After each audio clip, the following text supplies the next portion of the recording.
Mommy, please. Help me. What's up, guys? It's your boy Prue. We're doing Cryptid Zoo by Gerry Griffiths, the second book I've read this weekend. 2 books in one day, basically. They're both short. One was even a graphic novel. This is 200 pages. This was sent to me by Speculative Magpie. So Magpie, if you're watching, thank you so much for this. I kind of like this, but I have to agree with your review. So if you haven't seen her video on it, check out her stuff. Also, I cut my hand open like a second ago. First time recording this, and I don't know what I did. So we're going to make this kind of short, but you're all worth a bleeding for. God, owie.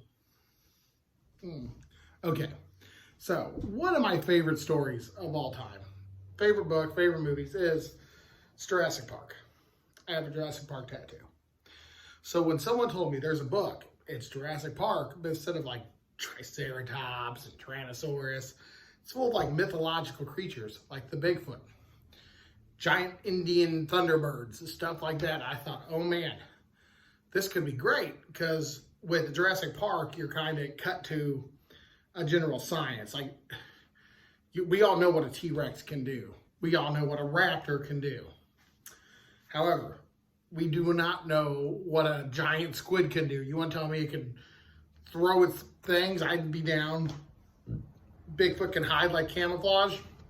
Sure, why not? I thought you could, my anticipation of this outweighed the outcome, because I thought, oh man, you could introduce so many aspects of a higher horror element to it. Like, this thing can do fucking magic, basically, and we could just accept it. But we didn't get that. What we basically got was the story of some asshole billionaire, bad John Hammond, but this dude's a dick from the get-go. He decides, oh, we're going to have a good guy and a good geneticist, which I don't like, and a bad geneticist, which is, I'm going to kiss his butt, make him do all the bad stuff. Excuse me, it's probably blood loss. I'm dying. And we're going to invite 2 companies, 2 families together. They kind of work for the company, one, you know, and they're going to take this fake tour, and shit's going to go awry. That part was very predictable. You kind of knew once you were going in there what it was. But given the free reign of movement you have, like, you have fucking the shamanistic, ancient folklore hunters. You could literally, I felt we stayed too restrained in this. We didn't get as wild as I thought we would.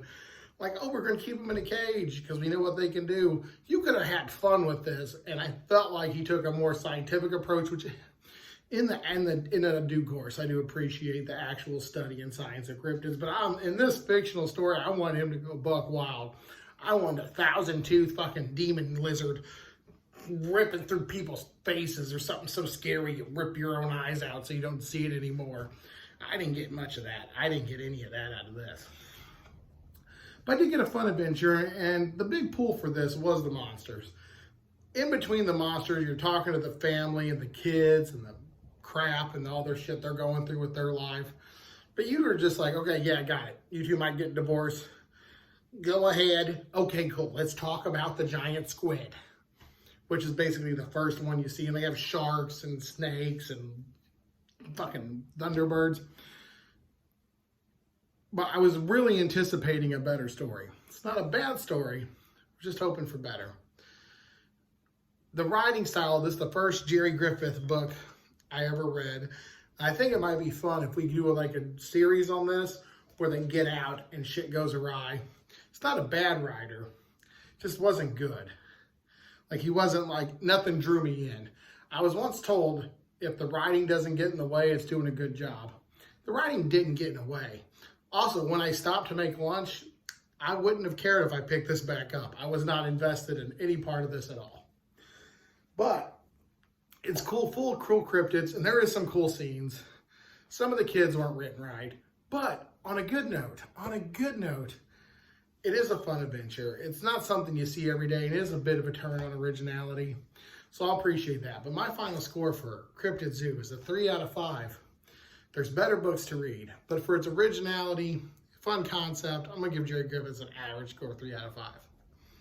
It's original, and you tried hard, and some of your stuff delivered, but some of your stuff missed. I would give you a 2 out of 5, except for the cool concept that you went with. You literally just copied and pasted Jurassic Park different items. That's fine.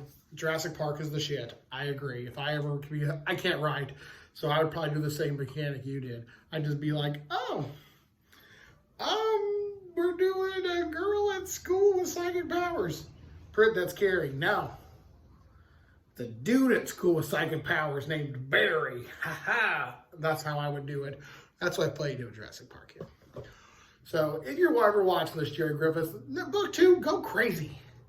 Go crazy. Unleash the fucking beast. I want blood. I want death. I want a damn kaiju attack. Now we're talking. You gave me good Jeff Strand vibes because I read the Haunted Forest tour. You took parts of that and you took parts of Jurassic Park and you mixed them together. And you got an okay book.